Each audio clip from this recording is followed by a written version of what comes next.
அன்பு தமிழ் நெஞ்சங்களுக்கு ஆஸ்ட்ரோ தமிழ் மகளின் இனிய வணக்கங்கள். இன்றைய பதிவில் துளாராசியில் பிறந்த நண்பர்களை நம்மை படைப்பதும் காப்பதும் அழிப்பதும் தெய்வங்கள் தாங்க. அதிலும் முக்கியமாக குல தெய்வம் எப்பவுமே நம்மை முழுமையாக காப்பாற்றுங்க. நம்ம வம்ச விருத்திக்கு வரம் கொடுக்கும். வாழையடி வாழையாக நாம் வாழ்வதற்கு அந்த குலதெய்வ அருள் என்பது நமக்கு பரிபூரணமாக கிடைக்க வேண்டுங்க. சரி, இந்த குல தெய்வத்தையும் தாண்டி பிற தெய்வங்களும் இருக்கு. அந்த தெய்வங்கள் அது நம்மை காக்கும் தெய்வம் எது, ஆக்கும் தெய்வம் எது, நம்மை அழிக்கும் தெய்வம் எது என்பதை பற்றி பார்க்க போகிறோங்க. எப்படி சரஸ்வதி தேவி, லக்ஷ்மி தேவி என தெய்வங்கள் இருந்தாலும் படிப்புக்கு சரஸ்வதியையும் பணத்திற்கு லக்ஷ்மியையும் வணங்குறோம். மாற்றி வரம் கேட்டால் கிடைக்காது. அதாவது காசு பணத்தை சரஸ்வதிகிட்டையும் கல்வியை லக்ஷ்மிகிட்டையும் கேட்டால் கிடைக்குமா? அப்படி சில தெய்வங்கள் சில ராசிக்கு யோகத்தினை கொடுக்கும், சில தெய்வங்கள் பாதகத்தை பண்ணும். அப்படிப்பட்ட தெய்வங்கள் எவை, அவற்றை எப்படி வழிபாடு செய்யணும், வழிபாட்டு ரகசியத்தை ஒவ்வொரு ராசிக்குமே பார்த்துட்டு வரோம். இன்றைய பதிவில் துலா ராசியில் பிறந்த உங்களுக்கு பார்க்க போகிறோம். பதிவினை முழுமையாக பாருங்கள். பதிவு பிடிச்சிருந்தா லைக் பண்ணி கமெண்ட் பண்ணி மற்ற நண்பர்கள் உறவினர்கள் பயன்பெற அவங்களுக்கும் ஷேர் பண்ண மறந்துடாதீங்க. இதுவரை நம்முடைய ஆஸ்ட்ரோ தமிழ் மகள் சேனலை சப்ஸ்கிரைப் பண்ணாத நண்பர்கள் சப்ஸ்கிரைப் பண்ணி கூட தெரிகிற பெல்லைக்கான கிளிக் பண்ணி ஆல் ஆப்ஷன்ஸும் செலக்ட் பண்ணி வச்சுக்கோங்க. ஏற்கனவே துளாராசியில் பிறந்த நண்பர்களுக்காக சனி பயிற்சி பலன்கள், குரு பயிற்சி பலன்கள், ராகு கேது பயிற்சி பலன்கள் தனித்தனியாக நம்ம சேனலில் பதிவு செஞ்சாச்சு. பதிவினை பார்க்காதவங்க சேனலில் போய் விசிட் பண்ணி பார்த்துக்கலாம். கீழே டிஸ்கிரிப்ஷனில் லிங்க் இருக்குது, அதை பார்த்தும் பயனடைஞ்சுக்கிடலாம். துளாராசியில் பிறந்த நண்பர்களே, உங்கள் ராசியை பொறுத்த அளவு ராசி அதிபதி சுக்கிர பகவான். கால புருஷ தத்துவத்தில் 7ஆம் வீடு தாங்க உங்கள் ராசி. அதனால தான் உங்களுக்கு எந்த ராசிக்கும் இல்லாத ஒரு தனித்துவமான தன்மை இருக்குங்க. அது என்னன்னா, எப்பவுமே மற்றவங்க கிட்ட நட்புடனும் உறவுடனும் பழகக்கூடியவங்க, மற்றவங்களை தோள் கொடுத்து காப்பாற்றக்கூடியவங்க, வேலை தொழில் இந்த விஷயத்திலெல்லாம் கண்ணும் கருத்துமாக இருப்பது மட்டும் இல்லாமல் நீதி நேர்மை நியாயத்தை எல்லா இடத்துலையும் கடைபிடிக்கக்கூடியவங்க நீங்கள். அப்படிப்பட்ட உங்களுக்கு தெய்வம் துணை இருக்குமா? அதிலும் குறிப்பிட்டு எந்த தெய்வம் அதிர்ஷ்டம் யோகம் இதையெல்லாம் உங்களுக்கு கொடுக்கும் அப்படின்னு பார்த்தோம்னா, துளாராசிக்கு 5ஆம் வீடாக வர்றது கும்பராசிங்க. இந்த 5ஆம் வீடு தான் தெய்வத்தினை பற்றி சொல்கிறதுங்க.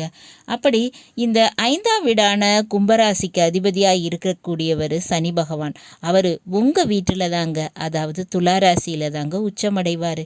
அப்போ துளாராசியில் பிறந்தவங்களுக்கு காக்கும் தெய்வம், உங்களை உருவாக்கும் தெய்வமாக இருக்குங்க சனி பகவான்.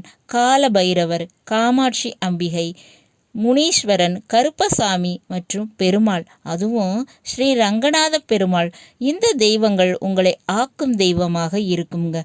உங்கள் வாழ்க்கையில் ஏற்படக்கூடிய பிரச்சனைகளில் இருந்து உங்களை காப்பாற்றக்கூடிய தெய்வம்னா அது இந்த தெய்வங்கள் தாங்க.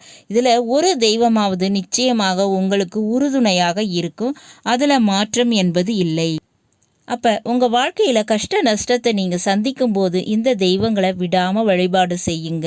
அதனால் உங்களுக்கு பெரிய அளவு நன்மை நிம்மதி கிடைக்குங்க. அதே நேரத்தில் ஒரு திருமண வாழ்க்கை, ஒரு குழந்தை பாக்கியம் இவற்றை உங்கள் வாழ்க்கையில் நீங்கள் எதிர்பார்க்குறீங்களா?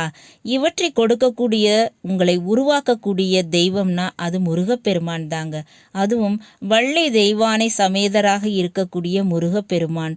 அவர் உங்கள் குடும்ப ரீதியாக உள்ள பிரச்சனைகளை எல்லாம் தவிடு பொடியாக்கி குடும்பத்தில் புதியதொரு மாற்றத்தினை ஏற்படுத்தி கொடுப்பாருங்க.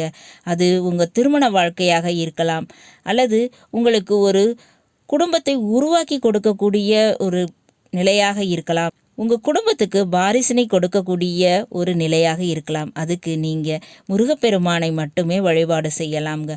அதுவும் வள்ளி தெய்வானையுடன் சேர்ந்து இருக்கக்கூடிய முருகப்பெருமானை வழிபாடு செய்யணும். இது உங்களுக்கு ஆக்கும் தெய்வமாக நிச்சயமாக இருக்குங்க.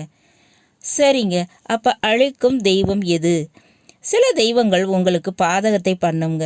சில கோயில்களுக்கு போகும்போது சில தெய்வ வழிபாடுகளை செய்யும்போது உங்களுக்கு பாதகம் வருவதற்கு வாய்ப்பு இருக்குது. அப்படிப்பட்ட தெய்வம் எது அப்படின்னா, புற்றோடு இருக்கக்கூடிய அம்மன், காளி போன்ற தெய்வங்கள். இதை அமாவாசை அல்லது பௌர்ணமி தினத்தில் வழிபாடு பண்ணும்போது, அதாவது நீங்கள் தெரியாமல் செஞ்சால் கூட இந்த சர்ப்ப வழிபாடு, புற்று அம்மன் வழிபாடு பண்ணினீங்கன்னா அந்த தெய்வங்களால் உங்களுக்கு ஃபஸ்ட்டு நெகட்டிவிட்டி தாங்க நடக்கும். அதுக்கு பிறகு தான் உங்களுக்கு நல்லது நடக்கும். அப்போ அந்த தெய்வங்களை வழிபாடு செய்யும்போது உங்களுடைய வாழ்க்கை பாதை வேறு ஒரு திசைக்கு மாறி போவதற்கு கூட வாய்ப்பு இருக்குங்க. தேவையில்லாத சிக்கல்களில் நீங்கள் மாட்டிக்கொள்ள வேண்டிய வாய்ப்பு இருக்கும். இந்த தெய்வங்கள் எல்லாருக்கும் நல்ல விதமாக இருந்தாலும் உங்களுக்கு உங்கள் கர்மாவின் படி ஏதாவது முதல்ல உங்களுக்கு கஷ்டத்தை கொடுத்து அதுக்கு பிறகு தான் நல்லதை கொடுக்கும். அப்போ இந்த வழிபாடு செய்யும்போது நீங்கள் கவனமாக இருக்கணுங்க. அதே போல் இந்த காளி மற்றும் புற்று தெய்வ வழிபாடு செய்யும் நபர்கள் அவங்கக்கிட்டையும் நீங்கள் கொஞ்சம் ஜாக்கிரதையாகவே இருக்கணும். சரிங்க, குறிப்பிட்டு துளாராசியில் பிறந்தவங்களுக்கு வாழ்க்கையில் குல தெய்வத்தினுடைய பிணைப்பு என்பது இருந்துக்கிட்டே இருக்குங்க. எப்போவுமே உங்களுடைய குலதெய்வம், நீங்கள் எவ்வளவு தூரம் நீங்கள் எந்த இடத்துக்கு சென்றாலும் சரி உங்கள் குலதெய்வம் உங்களுடன் வந்து கொண்டே தாங்க இருக்கும், தோள் கொடுக்கும். அதாவது குலதெய்வம் உங்களை விட்டு விலகாது. அதனால் நீங்கள் குலதெய்வத்தினுடைய வழிபாடை எப்போவுமே விட்டு விடாமல் செஞ்சுக்கிட்டே இருங்க. உங்களுக்கு எந்தவித பாதகமும் வராது, நல்லது எல்லாமே நடக்குங்க. நல்லது நண்பர்களே, இன்றைய பதிவு உங்களுக்கு பிடிச்சிருக்கும் நினைக்கிறேன். பிடிச்சிருந்தால் லைக் பண்ணி கமெண்ட் பண்ணி மற்ற நண்பர்கள் உறவினர்கள் பயன்பெற அவங்களுக்கும் ஷேர் பண்ண மறந்துடாதீங்க. இதுவரை நம்முடைய ஆஸ்ட்ரோ தமிழ் மகள் சேனலை சப்ஸ்கிரைப் பண்ணாத நண்பர்கள் சப்ஸ்கிரைப் பண்ணி கூடவே தெரியுற பெல்லைக்கான கிளிக் பண்ணி ஆல் ஆப்ஷன்ஸும் செலக்ட் பண்ணி வச்சுக்கோங்க. மீண்டும் நல்லதொரு வாய்ப்பினில் உங்கள் அனைவரையும் சந்திக்கிறேன். அதுவரை ஆஸ்ட்ரோ தமிழ் மகளின் அன்பு கலந்த வணக்கங்கள். நன்றி.